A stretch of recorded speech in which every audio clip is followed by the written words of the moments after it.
အားလုံးမင်္ဂလာပါခင်ဗျာဒါက YouTube Channel ကနေပြန်လည်ကြိုဆိုပါရစေဒီဗီဒီယိုကတော့ပညာသင်ညီငယ်များတို့အဓိကရည်ရွယ်ပြီးမျှဝေပေးနေတဲ့ EFI အခမဲ့သင်တန်းရဲ့ EGR စနစ်အကြောင်းနဲ့ပတ်သက်တဲ့မော်တာစနစ် EGR ဘာရဲ့အကြောင်းပဲဖြစ်ပါတယ်အဲ့တော့ဒီအကြောင်းအရာလေးကိုကျွန်တော်တို့ပြသနေကြပုံစံတိုင်းနမူနာပုံစံနဲ့အဆင့်ဆင့်ကြည့်ကြရအောင်ပါ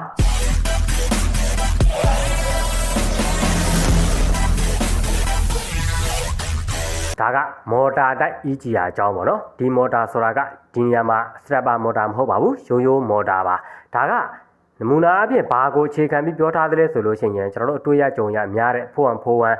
engine မှာအသုံးပြုထားတဲ့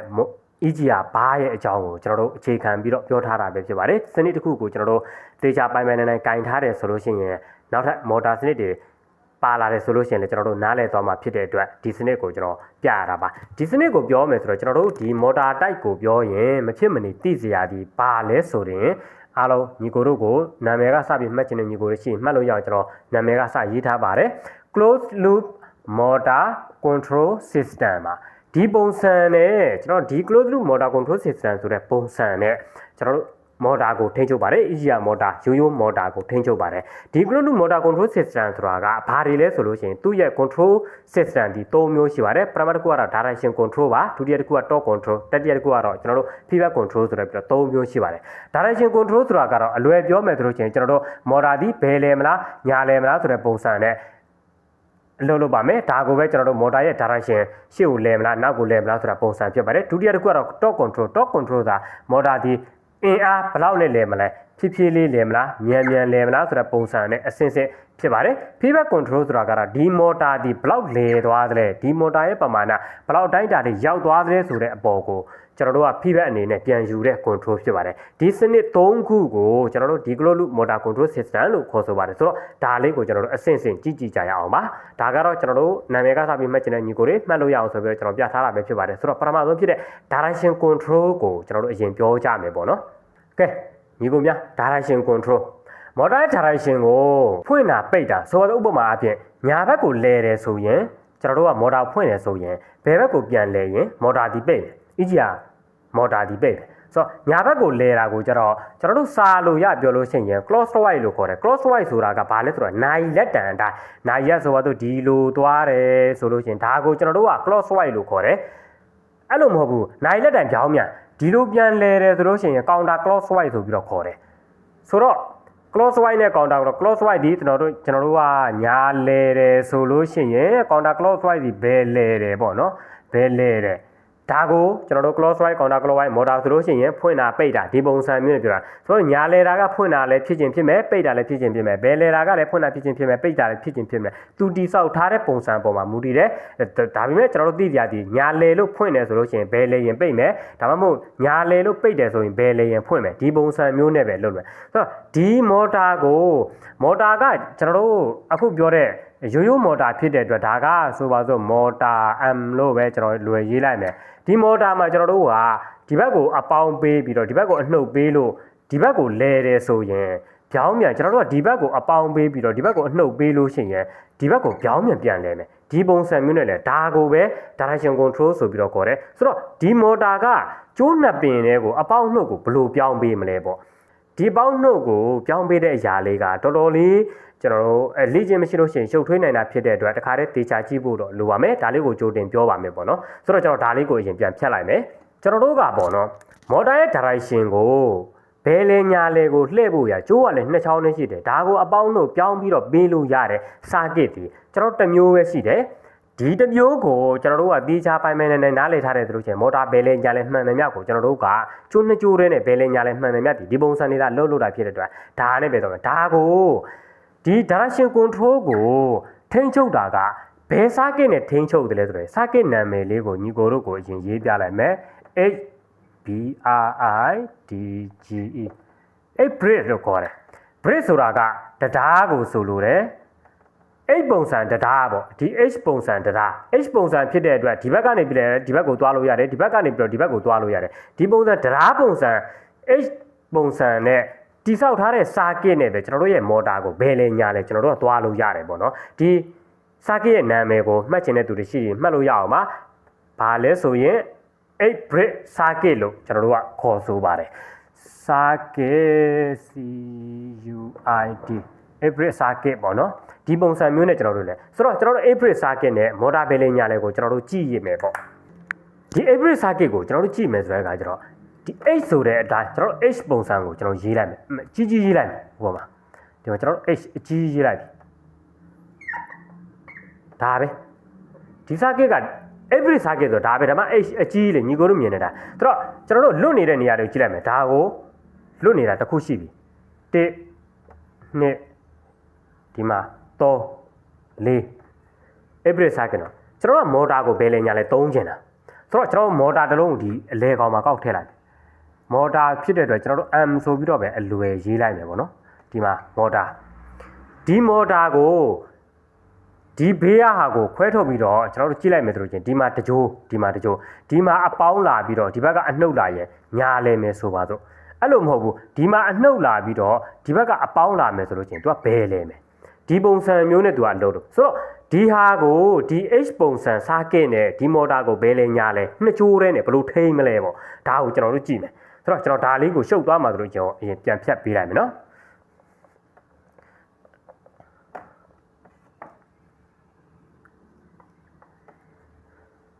hybrid circuit ဖြစ်တဲ့အတွက်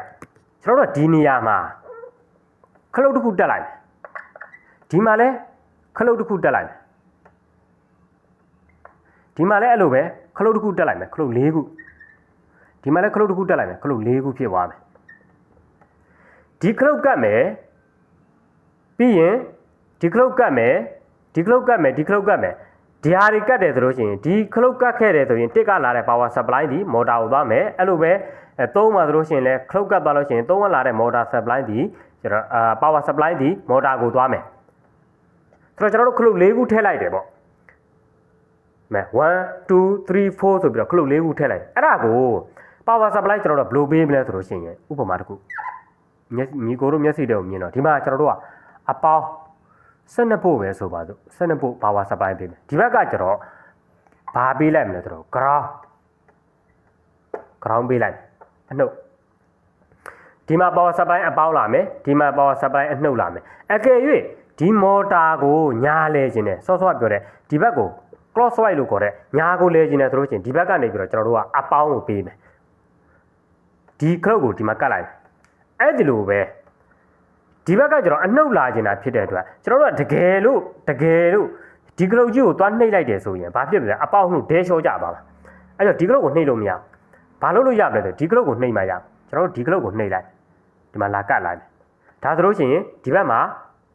က်မော်တာစကိုအပေါင်းရောက်မယ်ဒီဘက်ကလာတဲ့အနှုတ်ကဒီကလာတဲ့အနှုတ်ကဒီကိုပတ်ပြီးတော့ဒီကိုရောက်ဒါဆိုရင်မော်တာညားလိုက်မယ်အဲ့လိုမဟုတ်ဘူးနောက်တစ်မျိုးမော်တာဘယ်လဲမော်တာဘယ်လဲကျတော့ဘယ်လိုလာမလဲဆိုလို့ရှိရင်ဒီမှာကျွန်တော်တို့ကဒီမှာဥပမာတစ်ခုခလုတ်နှိပ်လိုက်ပြီခလုတ်နှိပ်လိုက်လို့ရှိရင်ဒီကလာတဲ့အပေါင်းကဒီဘက်ကိုရောက်အပေါင်းနောက်တစ်ခုဒီခလုတ်ကြီးကိုသွားနှိပ်ရင်စောစောကဒီဘက်လိုပဲဒဲလျှော့ကြပါမှာဒဲလျှော့ကြသွားမှာပြဒီခလုတ်ကိုနှိပ်လို့မရတော့နှိပ်လို့မရတဲ့ခါကျတော့ကျွန်တော်တို့ကဘာကိုတွင်းဒီခလုတ်ကိုနှိပ်ရတာဒီခလုတ်ကိုနှိပ်ပြီးဒီမှာကတ်ပြီအဲ့ဆိုတော့ဒီဘက်ကအပေါင်းရောက်ရင်ဒီဘက်ကအနှုတ်ရောက်ရင်မော်တာဒီဘယ်လဲမယ်ဒါပဲ hybrid circuit ဆိုတာ H ပုံစံ circuit ကိုကျွန်တော်တို့ကတိဆောက်လိုက်တာဆိုတော့ဒီ H ပုံစံ circuit ထဲမှာကျွန်တော်တို့ကခလုတ်၄ခုကိုကောက်တက်လိုက်ပြီးတော့ဒါကျွန်တော်တို့ကိုယ်တိုင်အဖွင့်ပိတ်လုပ်တဲ့ခလုတ်ပုံစံပြန်ပြောမယ်နော်မော်တာကိုကျွန်တော်တို့ကညာလဲချင်တာဘယ်လဲချင်တာဆိုလို့ရှိရင်ကျိုးနှစ်ကျိုးနဲ့ထိမ့်မယ်ဆိုရင်ဒီ circuit နဲ့ပဲထိမ့်လို့ရတယ်ဒီ circuit နဲ့ပဲထိမ့်မယ်ဆိုတဲ့နေရာမှာကျွန်တော်တို့ကဒီမှာ၄ခုရှိတယ်1 2 3 4ဒါကိုကျွန်တော်တို့ကလက်နဲ့ကိုယ်တိုင်သွားပြီးတော့တက်ရတဲ့ခလုတ်တွေနဲ့လည်းထိမ့်လို့ရတယ်အဲ့လိုခလုတ်တွေနဲ့ထိမ့်မယ်ဆိုလို့ရှိရင်ခလုတ်ကိုကျွန်တော်တို့ကမှားပြီးတော့မနှိမ့်မိအောင်တော့အရေးကြီးတယ်1ကိုနှိပ်ပြီးတော့ဒီ3ကိုသွားနှိပ်တယ်ဆိုလို့ရှိရင်1နဲ့3ရဲ့ကျွန်တော်အပေါင်းနှုတ်ဒဲလျှော့ကျသွားမှာဖြစ်တဲ့အတွက်ဒီမော်တာလဲမှာမဟုတ်ဘူးရှော့ပဲဖြစ်သွားမယ်အဲ့လိုပဲ2နဲ့4နဲ့ဆိုလို့ရှိရင်လည်းမော်တာလဲမှာမဟုတ်ဘူးရှော့ပဲဖြစ်သွားမယ်အဲ့လိုဖြစ်တဲ့အတွက်ဒီဘက်ကတကယ်လို့1ကိုအလုံးလုံးတယ်ဆိုလို့ရှိရင်ဒီဘက်က4လုံးလုံးမှရမယ်ဒီဘက်က2လုံးလုံးတယ်ဆိုလို့ရှိရင်ဒီဘက်က3လုံးလုံးမှရမယ်ဒီပုံစံမျိုးနဲ့တို့ crossing တစ်စုံသွားမယ်ပေါ့နော်ဒီနှစ်ကြိုးစလုံးကမော်တာမှာလာတဲ့နှစ်ကြိုးစလုံးက ECU နဲ့ဓာတ်ရိုက်ချိတ်ဆက်ထားတာဖြစ်တဲ့အတွက်ဒီ hybrid ဆိုတဲ့ဒီ circuit ကြီးကဘယ်ထဲမှာထည့်ထားလဲဆိုလို့ရှိရင်ကွန်ပျူတာပေါက်ထဲမှာထည့်ထားတာကွန်ပျူတာပေါက်ထဲမှာထည့်ထားတဲ့အခါကျတော့ကျွန်တော်တို့ကလက်နဲ့သွားနှိပ်လို့မရတာဖြစ်တဲ့အတွက်ဒီနေရာကိုကျွန်တော်တို့က ဘာခံရမလဲဆိုတဲ့အခါကျတော့ခလုတ်ခံရတော့မယ်ဒီနေရာကို electronic ခလုတ်တွေကျွန်တော်တို့ကကောက်ခံရတော့မယ် electronic ခလုတ်ဆိုတော့အခါကျတော့အလွယ်ဆုံးညီကိုတို့မျက်စိတွေကိုမြင်လွယ်အောင်ပြောမယ်ဆိုရင်ဆိုပါတော့ဥပမာ transistor ကောက်ခံရမယ်ကျွန်တော်ဒီမှာ transistor တစ်လုံးဒီမှာကောက်ခံလိုက်တယ်အကယ်၍ပေါ့ကျွန်တော်တို့ကအပေါင်းနဲ့ control လုပ်ချင်တယ်ဆိုလို့ရှိရင် NPN transistor ကိုခံလိုက်တယ်ဒီမှာကျွန်တော် transistor တစ်လုံးကိုအလွယ်ပုံစံကျွန်တော်ရေးလိုက်မယ်ကျွန်တော်တို့အပေါင်းနဲ့ control ဒီဘက်ကနေပြီးတော့မှထိန်းနေဒီမှာလာတဲ့အကောင်ကအပေါင်းကိုလာပြီးတော့ထိန်းမယ်ဆိုလို့ရှိရင်ကျွန်တော်တို့ကအနှုတ်နဲ့ကစားတဲ့ transistor ကိုကောက်ခံလိုက်တယ်အဲ့လိုမဟုတ်ဘူးကျွန်တော်တို့ကဒီမှာလာအနှုတ်နဲ့ကစားတဲ့ transistor ကိုခံနေတယ်ဆိုလို့ရှိရင်ဒီမှာကျွန်တော်တို့ကဘာလုပ်မလဲဒီ transistor ကိုကျွန်တော်တို့ကအပေါင်းကနေလာတဲ့ transistor နဲ့ကျွန်တော်တို့ကောက်ခံလိုက်တယ်အဲ့လိုပဲဒီမှာလဲ transistor ကြိုက်တာနဲ့ခံအရေးကြီးတာကဘာလဲဆိုလို့ရှိရင်မင်းအပေါင်းနဲ့ကစားမလားနှုတ်နဲ့ကစားမလားဆိုတော့ဒီနေရာကိုပဲမူတည်တာဒီ transistor ရဲ့အရင်မှာလာပြီးတော့ကစားမဲ့ကောင်ဒီအပေါင်းလားနှုတ်လားအဲ့လိုပဲဒီဘက်မှာဆိုလို့ရှိရင်လည်းဆိုပါစို့ဒါဆို transistor ဆိုလို့ရှိရင်ခင်ဗျာဘာနဲ့ခံမလဲအပေါင်းလားနှုတ်လားဒီမှာဆိုလို့ရှိရင်လည်းဒီမှာ transistor တစ်လုံးခံလိုက်မယ်အပေါင်းလားနှုတ်လားမင်းဒီမှာလာမဲ့ကောင်ကအပေါင်းနဲ့ကစားမလားအနှုတ်နဲ့ကစားမလားဆိုတာပေါ်မူတည်ပြီးတော့မှ ECU ထဲမှာသူကထိန်းသွားတာပြတော့ကတကယ်လို့ကျွန်တော်တို့အပေါင်းနဲ့ကစားမယ်ဆိုလို့ရှိရင်သူကဘာဖြစ်သွားမလဲဆိုလို့ရှိရင် NPN transistor ဖြစ်သွားမယ်တကယ်လို့အနှုတ်နဲ့ကစားမယ်ဆိုလို့ရှိရင် PNP transistor ဖြစ်သွားမယ်အဲ့လိုပဲဒီဘက်မှာဆိုလို့ရှိရင်လည်းအပေါင်းနဲ့ကစားမယ်ဆိုလို့ရှိရင် NPN transistor ဖြစ်မယ်အနှုတ်နဲ့ကစားမယ်ဆိုလို့ရှိရင် PNP transistor ဖြစ်မယ်ကစားတဲ့ကောင်ဒီမှာ P ဖြစ်တဲ့အတွက် positive အပေါင်းနဲ့ကစားမယ်အပေါင်းနဲ့ကစားတဲ့အတွက်အနှုတ်ကနေအနှုတ်ကိုဒီလိုကူးမယ်ဒါမှဆိုလို့ရှိရင်လည်းအနှုတ်ကနေပြီးတော့မှဒီမှာအနှုတ် negative နဲ့ကစားမယ်အပေါင်းကနေအပေါင်းကိုကူးမယ်ဒါမှလည်းတူတူပဲအပေါင်းကနေအပေါင်းကိုကူးမယ်ဒီမှာလည်းအနှုတ်ကနေအနှုတ်ကိုကူးမယ်ဒါကကြိုက်တဲ့နေရာမှာကြိုက်တဲ့လိုပုံစံနဲ့ထားတကယ်လို့ထားတဲ့ transistor ပေါ်မှာမူတည်ပြီးတော့မှကျွန်တော်တို့ကစားမဲ့ကောင်ဒီအပေါင်းနဲ့ကစားမလားနှုတ်နဲ့ကစားမလား switching ဒီအပေါင်းနဲ့ကစားမလားအနှုတ်နဲ့ကစားမလားဆိုတဲ့ပုံစံကွာပါမယ်ဆိုတော့ဒီ switching ဆိုတာကိုပြောမယ်ဆိုတဲ့အခါကျတော့ညီကိုတို့မျက်စိတွေကိုမြင်သွားအောင်ကျွန်တော်ပြန်ပြညီကိုတို့မျက်စိတွေကိုမြင်သွားအောင်ကျွန်တော်ပြောပြီးသားပုံစံနဲ့ဘယ်လောက်ထိအသုံးဝင်လဲမဝင်လဲဆိုတာကိုကျွန်တော်ပြန်ပြမယ် H ပုံစံ circuit ဖြစ်တဲ့အတွက်ကျွန်တော်တို့ဒီပုံစံပဲထားတယ်ကျွန်တော်တို့ဒီနေရာမှာခလုတ်တွေတက်လိုက်တယ်ဒီခလုတ်ဒီမဲ့လေးအပေါင်းဘက်မှာရှိနေတယ်လို့သူဒီပါလဲဆိုလို့ရှိရင် power side switch ဖြစ်မလဲ PSS power side switch ဖြစ်မယ်ဒီကောင်ကကျွန်တော်အနှုတ်ဘက်မှာရှိနေတဲ့အတွက်ဒီကောင်ကဒီခလုတ်ကကျွန်တော်တို့ဒီလောက်လို့ခေါ်တဲ့ power စားသုံးမဲ့ motor နဲ့ power supply power source နဲ့ဂျားထဲမှာရှိနေတဲ့ကောင်ကဘယ်မှာကျအနှုတ်ဘက်မှာရှိနေသူဒီဘာလဲဆိုလို့ရှိရင် ground side switch GSS ဖြစ်မယ်ဒါပဲလေ power side switch ground side switch power side switch ground side ဒါတွေနဲ့ပဲလို့ဒါလည်းတူတူပဲဒီဘက်ချမ်းလဲ power side switch ground side switch ဒါနဲ့ပြန် motor ဖြစ်တဲ့အတွက်ကျွန်တော်တို့ကားထဲများသုံးမှာဒီ transistor လေးနဲ့မနိုင်ရင်ကျွန်တော်တို့ကဘာနဲ့သုံးရမလဲဆိုရင်အဲ့ဒါကိုကျွန်တော်တို့က FED လို့ခေါ်တယ် FED လို့ခေါ်တယ်ကျွန်တော်တို့ကဒီမှာဥပမာတစ်ခုပေါ့ဘာလဲဆိုလို့ချင်းဒီနေရာမှာကျွန်တော်တို့ကသုံးလိုက်တာ FED ဆိုတာလဲtransistor အကြီးလို့ပြောရင်ရတယ်ပေါ့နော် FED မှာပါလဲဆိုလို့ချင်းတကယ်လို့ကျွန်တော်တို့ကအနှုတ်နဲ့ကစားခြင်းနဲ့အပေါင်းနဲ့ကစားခြင်းနဲ့ဒါပေါ်မှာမူတည်ပြီးတော့မှ N channel P channel ဆိုပြီးတော့ N channel P channel ဆိုပြီးတော့ကွာသွားတာ N channel ရဲ့ P channel ရဲ့ဒါလဲစောစောပြောတဲ့ transistor အသေးမှဆိုလို့ရှိရင်လဲကျွန်တော်တို့ဟို PNP NPN ဒါပဲလေ NPN PNP PNP NPN ဒီပုံစံပဲသွားမှာဆိုတော့ဒါကိုအနှစ်ချုပ်ပြီးတော့ကျွန်တော်ပြန်ပြောမယ်ဆိုတဲ့အခါကျတော့ညီကိုတို့သေချာတော့ကြည့်ဖို့လိုပဲတက်နိုင်ဆုံးတော့ကျွန်တော်ရှင်းရအောင်လုပ်ပေးထားတာဖြစ်တဲ့အတွက်နားလည်သွားမယ်သဘောပေါက်သွားမယ်လို့ထင်တယ်ဆိုတော့ကျွန်တော်ဒါလေးကိုပြန်ပြမယ်ဒါပရမတ်တစ်ဆင့်ဖြစ်တဲ့ direction control every circuit မှာ direction control မှာသုံးတဲ့ every circuit ကိုဒီမှာ H ပုံစံပဲဒီ H ပုံစံဖြစ်တဲ့အတွက်၄ခုရှိမယ်ဒီမှာ1ရှိမယ်ဒီမှာ2 4စားရှိနေမယ်ဒီမှာ3ရှိမယ်ဒီမှာ4ရှိ4ခုဒီကြားတွေကိုကျွန်တော်တို့ကမော်တာဆိုပြီးတော့ကောက်ထားလိုက်တယ်မော်တာဖြစ်တဲ့အတွက်ကျွန်တော်တို့ကမော်တာမှာ power 2စားရှိကျိုး2စားရှိမယ်ဒီဘက်ကိုကျွန်တော်တို့ကအပေါင်းဆိုတယ်ပြီးတော့အပေါင်းကိုပေးလိုက်မယ်ဒီဘက်ကိုကျွန်တော်တို့ကအနှုတ်ပေးလိုက်မယ်တ ground ပေးလိုက်မယ်ဆိုတော့ဒီကြားထဲမှာလည်းခလုတ်တစ်ခုခံတယ်ဒီကြားထဲမှာလည်းခလုတ်တစ်ခုခံတယ်ဒီကြားမှာလည်းခလုတ်တစ်ခုခံတယ်ဒီကြားမှာလည်းခလုတ်တစ်ခုခံတယ်ကျွန်တော်တို့မျက်စိတွေကိုမြင်လျော်ပြောမယ်ဆိုတော့ engine တွေလေးလုံးထိုး engine တွေဆိုပါစို့1ရဲ့1 piston ထိပ်ရောက်ရင်နံပါတ်4မဲ့2ကလည်းအောက်ကိုလာ3ကလည်းအောက်ကိုလာနံပါတ်4ကအပေါ်ကိုတက်တယ် ဒီ1ရယ်ဒီ4ရယ်ဒီမှာ1ဒီမှာ4ဒီနှစ်ခုတစ်စုံလုံးလို့ပဲအဲ့လိုပဲ2နဲ့3တစ်စုံလုံးလို့1နဲ့4 piston number 1နဲ့4အပေါ်တက်တဲ့ချိန်မှာမြင်လွယ်အောင်ပြောရနော် piston number 1နဲ့4အပေါ်တက်တဲ့အချိန်မှာဆိုလို့ရှိရင်မော်တာညာလဲတယ်ဆိုလို့ရှိရင် piston number 2နဲ့3အပေါ်တက်တဲ့အချိန်မှာဆိုလို့ရှိရင်မော်တာဘဲလဲမယ်ဒါပဲဆိုတော့ဒီနေရာမှာသုံးသွားတဲ့ switch ပေါ်ကကျွန်တော်တို့ကိုယ်တိုင်လက်နဲ့ဖွင့်နေတာဆိုလို့ရှိရင် switch လို့ခေါ်တယ်ကျွန်တော်တို့ကိုယ်တိုင်လက်နဲ့ဖွင့်တာမဟုတ်တော့ဘဲနဲ့ကျွန်တော်တို့circuit တဲ့ motor အသေးလေးတွေကိုကျွန်တော်တို့သုံးမယ်ဆိုလို့ရှိရင်ကျွန်တော်တို့ transistor လေးနဲ့သုံးလို့ရတယ်အဲ့လိုမဟုတ်ဘူးကျွန်တော်တို့ motor ဒီ motor ကကားတဲ့အများကြီးဆွဲတယ်ကားတော့အများကြီးဆွဲတာဖြစ်တဲ့အတွက် motor ကြီးတာဖြစ်တဲ့အတွက်ကျွန်တော်တို့ကပိုကြီးတာနဲ့သုံးဖို့ဆိုလို့ရှိရင်ကျွန်တော်တို့ FET တွေနဲ့သုံးလိုက်လို့ရတယ်ဒါဆိုလို့ရှိရင်ဒါပြီးသွားမယ်ဒါကိုကျွန်တော်တို့ electronic သဘောအရခေါ်ဆိုလို့ရှိရင်ဒါကိုဘယ်လိုခေါ်လဲဆိုတော့ Q1 ရယ် Q2 ရယ်Q3 ရယ်ကျူဖိုးရယ်ဆိုပြီးတော့ခေါ်တယ်ဆိုတော့ဒီကျူဆိုတာတွေကကျွန်တော်တို့မျက်စိနောက်တယ်မျက်စိနောက်တယ်ဆိုတော့ကျွန်တော်တို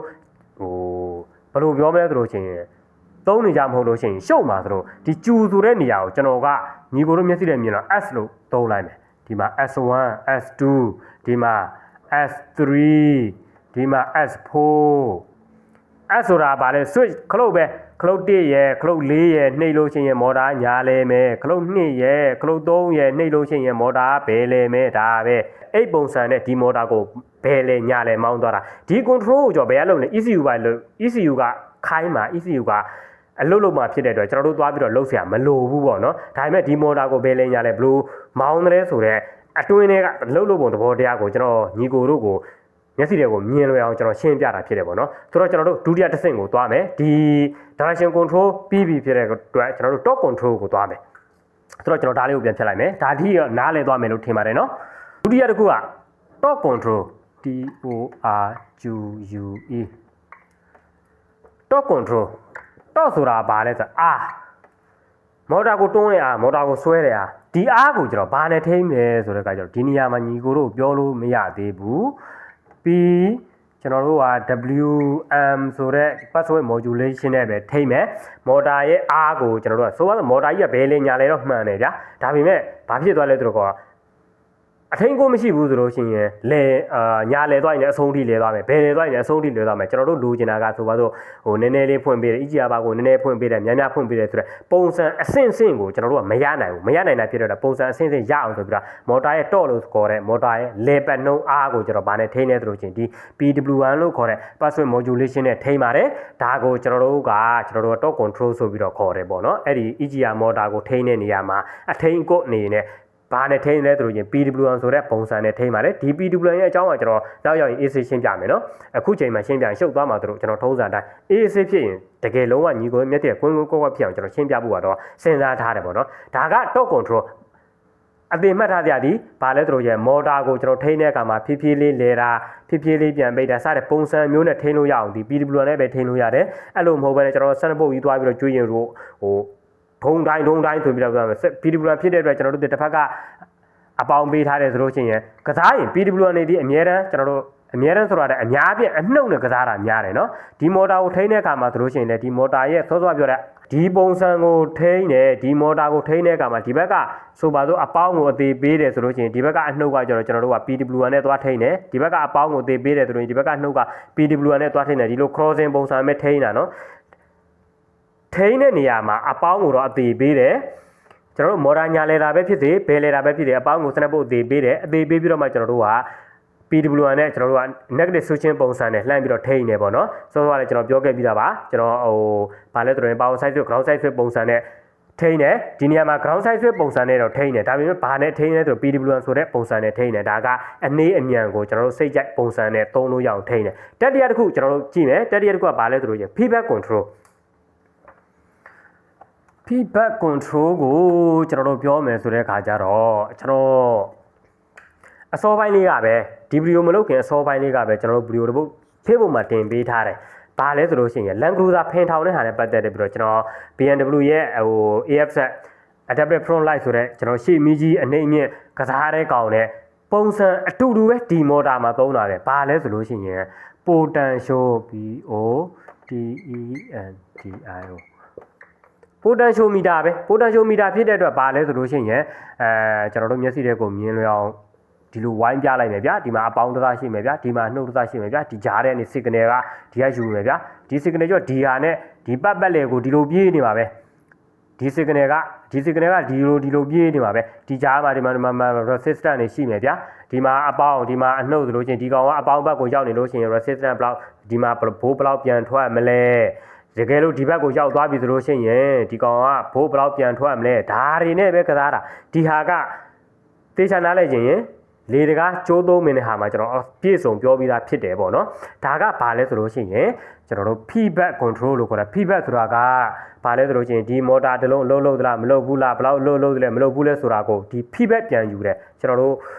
sensor ရဲ့ signal ကိုပြန်ယူတာအဓိကအပြင်ပြောမယ်ဆိုလို့ရှိရင်ဒါဒီ sensor control လို့လည်းပြောလို့ရတယ် feedback control လို့လည်းပြောလို့ရတယ်ဒီ feedback control ရဲ့အဓိကအလုပ်လုပ်တာက motor ဘယ်လောက်ထိဖွင့်တယ်လဲ motor ဘယ်လောက်ထိပိတ်သွားတယ်လဲဆိုတော့ feedback ကိုပဲပြန်ပြီးတော့ယူတာဖြစ်တယ်ပေါ့နော်ဆိုတော့ကျွန်တော်တို့ direction control ရှိမယ်direction control မှာပြောစရာရှိတဲ့အတွက်ကျွန်တော်ပြောခဲ့ပြီးပြီဒုတိယတစ်ခုဖြစ်တဲ့ PW1 ဒီကျွန်တော်ပြောလို့မရသေးတာဖြစ်တယ်မပြောသေးဘူးအချမ်းမြင်တဘောပဲပြောထားတယ်နံပါတ်3ဖြစ်တဲ့ကျွန်တော်တို့ feedback control ဒီ feedback control ကကြတော့ကျွန်တော်တို့တေချာနားလိုက်ခြင်းနဲ့ဆိုလို့ရှိရင်လေတကာကျိုးသုံးမင်းနဲ့စင်တာကိုတွားကြည့်ဖို့လိုတယ်ဆိုတဲ့အကြောင်းကိုကျွန်တော်ထပ်လည်းပြောရတယ်ပေါ့နော်ကျွန်တော်ပြီးလို့ရှိရင်ဒီ potential meter တိုက်နဲ့ပတ်သက်တဲ့ပြီးတော့တွေ့ရကြုံရတဲ့စင်စာတွေနဲ့ပတ်သက်ပြီး land cruiser ဖင်ထောင်တာတွေရောခေါင်းထောင်တာတွေရောဥပမာရှေ့မိကြီးအနေမြင့်ဘာညာလီဘာတွေဘာတွေဒါတွေအကုန်တူတူပဲဖြစ်တဲ့အတွက်ဒါကိုကျွန်တော်ဒီနေရာမှာအကျယ်တဝင့်ပြောမပြတော့ပါဘူးเนาะဆိုတော့ကျွန်တော်တို့နောက်ဆုံး final ကိုကျွန်တော်တို့ချုပ်မယ် final ကိုချုပ်မယ်ဆိုတော့ကြဒီခုပြောတဲ့နံပါတ်1ဖြစ်တဲ့ကျွန်တော်တို့ direction control ရဲ့နံပါတ်2ဖြစ်တဲ့ torque control ရဲ့နံပါတ်3ဖြစ်တဲ့ feedback control ရဲ့ဒီ3ခုပေါင်းတဲ့ဟာကဒီ EGR motor ဘယ်လိုလုပ်တယ်လဲပေါ့ကျွန်တော်ဒါလေးကိုပြောပြရအောင်အဲ့တော့ကျွန်တော်ဒါကိုဖြတ်လိုက်မယ်နော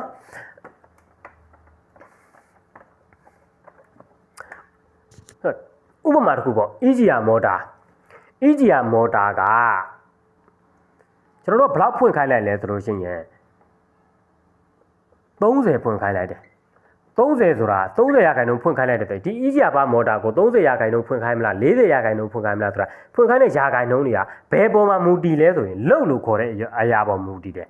်လုတ်ဆိုတာကကားသင်းလုတ်ဘလောက်သုံးနေတယ်ဆိုတဲ့အပေါ်မှာမူတည်ပဲဒီလုတ်ကိုသိချင်ကျွန်တော်တို့ဘယ်ကိုသွားကြည့်ရမလဲဆိုဓာတ်စီကားတွေမှာဆိုလို့ရှိရင်ဥပမာ MAF တွေ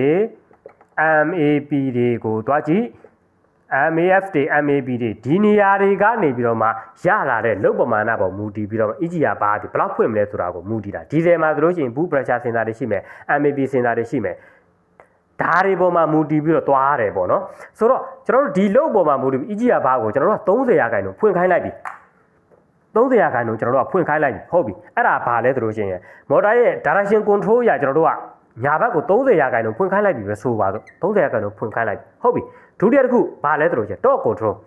30ရာခိုင်နှုန်းတိပဲဖွင့်ခိုင်းတာဖြစ်တဲ့အတွက်ဒီကဖြည်းဖြည်းလေးပဲလဲပြီးတော့ဖြည်းဖြည်းလေးပဲလဲသွားမှာလဲသွားတာမှာဥပမာရောက်တယ်ပဲဆိုပါစို့30ရာခိုင်နှုန်းထိရောက်တယ်နံပါတ်3ဖြစ်တဲ့ feedback control ကကြတော့စင်စာကြီးကမကောင်းစင်စာကြီးမကောင်းတဲ့အခါကျတော့ဘယ်လောက်ဖြစ်လဲဘယ်လောက်သွားပြီးတော့ရောက်နေလဲဆိုတဲ့အခါကျတော့ဥပမာတစ်ခု30ရာခိုင်နှုန်းထိ तू ကရောက်မရောက်နိုင်မလဲ15ရာခိုင်နှုန်းပဲဆိုပါစို့15ရာခိုင်နှုန်းပဲရောက်တယ်ဆိုလို့ရှိရင်ဒီရက်လာတဲ့ feedback ကနေပြီးတော့မှ ECU ကိုပြန်သွားတယ် ECU ကိုပြန်သွားတဲ့အခါ ECU ကဒီဟာက15ရာခိုင်နှုန်းပဲဖွင့်နေတယ်လို့ပြောတယ်ငါဖွင့်ခိုင်းတာက30ရာခိုင်နှုန်းဘာကွာနေလဲဒါကို तू လမ်းပြီးတော့ချိန်ရတာအဲ့ကြတော့ဒီ15ရာခိုင်နှုန်းပဲဖွင့်လဲဆို तू ထပ်ပြီးတော့နည်းနည်းလေးတိုးဖွင့်ကြည့်ပြီ35ရာခိုင်နှုန်းကိုကျွန်တော်တို့ဖွင့်ခိုင်းလိုက်35ရာခိုင်နှုန်းကိုဖွင့်ခိုင်းလိုက်တဲ့အခါမှာဘာလဲဒီကောင်ကလည်း35ရာခိုင်နှုန်းလိုက်ဖွင့်တယ်ဒါပေမဲ့စင်စာကြီးကပြက်နေရပြက်တယ်15ပဲဖြစ်နေရဆိုတာဒါဆိုလို့ချင်းဒီ EGR ကောက်ကိုထုတ်ပေးပြီ EGR ကောက်ကိုထုတ်ပေးပြီဒါကဘာလဲဆိုလို့ရှိရင်ဒီနေရာကိုဖွင့်ခိုင်းလိုက်တဲ့30ရာခိုင်နှုန်းဆိုတာကိုဘာလို့ခေါ်လဲဆိုလို့ရှိရင် EGR ရဲ့ target လို့ခေါ်တယ် EGR target ဒီ30ရာခိုင်နှုန်းကြီးဖွင့်ရမယ်ဆိုတော့ EGR target ဒီ30ရာခိုင်နှုန်းကြီးဖွင့်ရမယ်ဆိုပြီးကွန်ပျူတာဘက်က target အနေနဲ့30ရာခိုင်နှုန်းကိုထားပြီးတော့ဖွင့်ခိုင်းလိုက်တယ်တကယ်အကျူရဲ့30ရာခိုင်နှုန်းဖွင့်သွားတယ်ဟုတ်တယ်မှန်တယ်ဒါပေမဲ့စင်စာရဲ့ feedback ကကျွန်တော်30ရာခိုင်နှုန်းကြီးရောက်မလားဘူးဆို EGR ကိုထုတ်ပေးမယ်အဲ့လိုမဟုတ်ဘူးကျွန်တော်တို့ကဒီမှာစင်စာရဲ့ feedback ကတကယ်ဖွင့်သွားတဲ့ဟာကဘယ်လောက်ဖွင့်သွားလဲကျွန်တော်တို့က25ပဲဆိုပါစို့25ရာခိုင်နှုန်းဖွင့်သွားတယ်25ရာခိုင်နှုန်းဖွင့်သွားလို့ဒီစင်စာကကျတော့ဒီဘားဖွင့်တဲ့ တော့ control ပေါ်မှာမူတည်တော့ဘားဖွင့်တဲ့ပမာဏပေါ်မူတည်သွားမှာဖြစ်တယ်တော့ तू ကလည်း25ရာခိုင်နှုန်းပဲလိုက်ပြဆိုတော့ သူ့ရဲ့ target ဒီ30ရာခိုင်နှုန်းကိုဖွင့်ထားနေတယ်ဒါပေမဲ့တကယ်အကျူတွေကဘလောက်ပွဲဖွင့်သွားလဲဆိုတာ25ရာခိုင်နှုန်းပဲဖွင့်သွားတယ်25ရာခိုင်နှုန်းပဲဖွင့်သွားတဲ့အတွက်စင်စာက feedback ကနေပြီးတော့မှဒီဘက်ကိုပြန်ပေးတာကဘလောက်ပဲ25ရာခိုင်နှုန်းပဲဖွင့်ခံအဲ့ကြတော့ဘာဖြစ်လဲဒီ target က25ရာခိုင်နှုန်းပဲဖြစ်နေရဆိုလို့ရှိရင်လည်းပဲဒီ EGR ကုတ်ကိုထပ်ထုတ်ပေးမှာဆိုတော့ဒါကအမှားပိုင်းပေါ့အမှန်ပိုင်းကိုပြောကြအမှန်ပိုင်းကိုပြောကြမယ်ဆိုတော့ EGR မော်တာကို target အနေနဲ့ကျွန်တော်တို့က90ရာခိုင်နှုန်းဖွင့်ခိုင်းလိုက်တယ်ဆိုပါစို့ခုန30အခု90ရာခိုင်နှုန်းဖွင့်ခိုင်းလိုက်တယ် EGR ဘာကို90ရာခိုင်နှုန်းဖွင့်ခိုင်းလိုက်တဲ့အခါမှာကျွန်တော်တို့ EGR ရဲ့ top လို့ခေါ်တဲ့ PWM signal နဲ့ဖွင့်လိုက်တာဘယ်လောက်ထိရောက်သွားလဲဥပမာ90ရာခိုင်နှုန်းရောက်သွားတယ်90ရာခိုင်နှုန်းရောက်သွားတယ်ဒီကလည်း90ရာခိုင်နှုန်းဖွင့်ခိုင်းတယ်ဒီမှာလည်း90ရာခိုင်နှုန်းရောက်သွားတယ်ဖွင့်သွားတဲ့ပမာဏပုံမူဒီကပြန်ပြီးတော့စင်စာဘက်ကနေပြန်သွားမယ့်အရာလည်း90ရာခိုင်နှုန်းဒီရှိတယ်ဆိုရင်ဘာဖြစ်သွားမလဲဆိုတော့အခါကျတော့ target ဒီလည်းပဲ90 actu ရဲ့တကယ်ဖွင့်တာကလည်း90 actu ရဲ့ဆိုတော့ ACTUAL actu ရဲ့ကလည်း90 target က90ရာခိုင်နှုန်းဖွင့်ခိုင်းတာမှန်တယ် actu ရဲ့တကယ်ဖွင့်သွားတာလည်း90ရာခိုင်နှုန်းပဲအဲ့ဒီ90ရာခိုင်နှုန်းဖွင့်တယ်မဖွင့်ဘူးဆိုတာကိုဒီစင်စာကလို့ခေါ်တဲ့ feedback control ကလည်းပြန်ယူတာဖြစ်တဲ့အတွက်ဒါဒီလဲနေတာဒီမှာဖွင့်ခိုင်းတယ်ဖွင့်ခိုင်းတဲ့ပမာဏဒီမှာသွားသလားသွားတယ်ဆိုလို့ရှိရင်ဒီကနေဒီရောက်ဆိုတော့ဒီမှာ1ဒါက direction control ဒါက top control ဒါကရှုပ်သွားမယ်ဒါလည်းကျွန်တော်ဒါက direction control ဒါက top control ဒါက feedback control direction control အနေနဲ့ကျွန်တော်တို့ကညာကိုလှည့်မယ်ညာကိုလှည့်တဲ့အခါမှာ top control ကိုပေးလိုက်တယ်ပို့လိုက် top control ဘယ်လောက်နဲ့ဖွင့်တယ် top control ကဖွင့်လိုက်တယ် top control ကလဲတဲ့ပမာဏအပေါ်မူတည်ပြီးတော့မှစဉ်းစားအာယုံခံတယ်အာယုံခံလို့ရတဲ့ဟာကိုဘယ်ကိုပြန်ပို့လဲဆိုတော့တကယ်မှန်လားမမှန်လားဆိုတော့အခုပြောတဲ့ကွန်ပျူတာဘောက်ကိုပြန်ပို့တဲ့နေရာမှာဘာဖြစ်သွားလဲဆိုတော့မကြည့်သွားတယ်ဒီဘက်ကလည်းဒီကိုပြန်သွားတယ်ဒီပုံစံမျိုးဆက်ဝိုင်းပတ်ပတ်လေကြီးဖြစ်နေတာကိုကျွန်တော်တို့ကဘာလို့ခေါ်လဲ CNOSE ဒီ close LOOP close loop control circuit ဆိုပြီးတော့ခေါ်တာစောစောကညီကိုတို့ကိုပြောခဲ့တဲ့ခေါင်းစဉ်ပဲတကယ်လို့ဒီနေရာမှာတစ်ခုခုကချုပ်ယွင်းနေတယ်ဥပမာ direction control ကချုပ်ယွင်းနေတယ် direction control ချုပ်ယွင်းနေတယ်ဆိုလို့ရှိရင်ဒီကtarget ကအကျူရဲသွားတယ်အကျူရဲသွားတဲ့လောက်ကိုစင်စာကလည်း feedback ပြန်တယ်ဒါကြောင့်ဒီ direction control ကြီးကလုံးမလုပ်ဘူးဆိုလို့ရှိရင်ဒီမှာပြက်နေရပြက်တဲ့ close loop မဖြစ်တယ်ပဲ open loop control ဖြစ်သွားတယ် open loop control ဖြစ်သွားပြီဆိုလို့ရှိရင်ဒီ EGR ပါစနစ်ကိုထုတ်မယ်ဟုတ်ဒီနေရာကောင်းတယ်ဘာကတော့ EGR motor ကတော့ညာလဲတရားရှိရင်လဲမယ်90ရာခိုင်နှုန်း90ရာဒါပေမဲ့တကယ် EGR ဘာလဲသလားမလဲဘူးဆိုတော့ကျွန်တော်တို့က PWM signal နဲ့တွန်းတာဖြစ်တဲ့အတွက်ဖြည်းဖြည်းလေးတွန်းတာရှိတယ်မြန်မြန်တွန်းတာဖြည်းဖြည်းလေးတွန်းတာကကျွန်တော်ကြီးပိတ်ပြီးတော့မတွန်းနိုင်တဲ့အခါမှာဒီက90ရာခိုင်နှုန်းဖွင့်ခိုင်းတာကိုကျွန်တော်တို့က20ရာခိုင်နှုန်းပဲဖွင့်နိုင်တယ်ဆိုခဲ့ရင်ဘာဖြစ်လဲဆိုတော့ဖွင့်လာတဲ့20ရာခိုင်နှုန်းပေါ်မူတည်ပြီးတော့မှဒီစင်စာကတော့20ပဲဖွင့်ပါတယ်ဆိုပြီးတော့ပြန်ပို့ရင်လည်းဘာဖြစ်လဲဒီမှာဒီကတော့90ရာခိုင်နှုန်းဖွင့်ခိုင်းတာမှန်တယ်အလုပ်တယ်ဒီနေရာအလုပ်မလုပ်တော့ဘူးအလုပ်မလုပ်ရင်ဒီနေရာပြတ်သွားရင်ဖြစ်တယ်ဒီလိုပဲဒီနေရာပြတ်သွားဒီကတော့မှန်သွားပြီဟုတ်ပြီဒီနေရာပြတ်သွားဒါဆိုလို့ရှိရင်လည်း EGR ကုတ်ကိုထုတ်ပေးမှာအဲ့လိုမဟုတ်ဒီနေရာကိုကျွန်တော်တို့ကမှန်သွားတယ်စင်စာကြီးကပြတ်နေစင်စာပြတ်လို့ဒီနေရာကြီးက ECU ကိုပြန်ပြီးတော့သတင်းမပို့နိုင်ဘူးဆိုရင်ဘာဖြစ်လဲဒီနေရာကြီးကကောင်းသွားပြီပဲဒီနေရာကြီးကပြတ်မှာပဲဒါဆိုလို့ရှိရင် open loop close loop မဖြစ်တော့ open loop ပဲဖြစ်နေမှာလေဒီမှာဒီနေရာကြီးလွတ်နေဒီလိုမျိုးဆိုင်ကယ်ပတ်လေအမြဲတမ်းလှည့်နေတာကိုဘာလို့ခေါ်လဲဆိုတော့ညီကိုတို့စောစောကခေါင်းစဉ်မှာပြောခဲ့တဲ့ကျွန်တော်တို့ close loop control system ဆိုတာပုံစံနဲ့ဖြစ်ပါတယ်ဆိုတော့ဒီ EGR motor တိုက်တွေကအသုံးတော့နည်းသွားပြီဒါပေမဲ့ညီကိုတို့ရှုပ်သွားမှာဆိုတဲ့ဒီဟာကိုခြံထားခဲ့တယ်ဆိုလို့ရှိရင်နားမလည်မှာဆိုတာဖြစ်တဲ့အတွက်ကျွန်တော်ဒါလေးကိုထည့်ပေးတာပါဒီလောက်ဆိုရင်နားလည်မယ်လို့ထင်ပါတယ်ကျွန်တော်တို့ဒီ EGR motor ကိုခိုင်းတဲ့နေရာမှာ close loop control system ဆိုတဲ့ပုံစံနဲ့ခိုင်းပါတယ်ဒီ close loop control system ဆိုတဲ့ခေါင်းစဉ်အောက်မှာပဲ၃ခုရှိပါတယ်နံပါတ်1က direction control ဖြစ်တယ်နံပါတ်2ကကျွန်တော်တို့ top control ဖြစ်တယ်နံပါတ်3က feedback control ဖြစ်တယ်ဒီ3ခုတည်းအများတန်းဆိုင်ကယ်လှည့်နေရမယ်ဆိုင်ကယ်မလှည့်ဘဲနဲ့တစ်ခုခုကပြက်ယွင်းသွားလို့တစ်ခုခုကဂျားထဲမှာဖောက်သွားလို့ပြက်သွားတယ်ဆိုရင် close loop မဖြစ်တော့ဘဲနဲ့ open ဖြစ်သွားမယ် open ဖြစ်သွားတယ်ဆိုတာကပြတ်တောက်သွားရင်ကျွန်တော်တို့အနေနဲ့ဒီ close loop control system ကြီးကပြတ်တောက်သွားတာဖြစ်တဲ့အတွက် EGR ကုတ်ကိုထုတ်ပေးလာမှာဖြစ်ပါတယ်ဆိုတော့ဒါတော့ဆိုလို့ရှိရင်ညီကိုတို့လည်းနားလည်သဘောပေါက်သွားမယ်လို့ထင်ပါတယ်အကြိမ်ကျွန်တော်ရဲ့ channel ကို subscribe လုပ်ပြီးအားမပေးရသေးဘူးဆိုလို့ရှိရင်လည်း subscribe လုပ်လေးနှိပ်ပြီးတော့အားပေးကြဖို့အားလုံးကိုတောင်းဆိုပါတယ်အကြိမ်ဒီဗီဒီယိုကိုကြိုက်နေတတ်တယ်ဆိုလို့ရှိရင်လည်းပဲ like and share နှိပ်ပြီးသွားဖို့ကိုလည်းညီကိုတို့ကိုကျွန်တော် support လုပ်ပေးခဲ့ဖို့တောင်းဆိုပါတယ်ညီကိုတို့ support လုပ်ပေးတာနဲ့အလျောက်ကျွန်တော်ဘက်ကလည်းပို့ပြီးတော့ထိရောက်တဲ့ content တွေပေးနိုင်အောင်လည်းကျွန်တော်ကြိုးစားပေးပါမယ်အားလုံးကိုကျေးဇူးအများကြီးတင်ပါတယ်ခင်ဗျာကျွန်တော်တို့နောက် video မှာဆိုလို့ရှိရင်တော့ solo night ကိုအသုံးပြုထားတဲ့ EGR ဘာရဲ့အကြောင်းကိုကျွန်တော်တို့ပြောကြရအောင်ပါ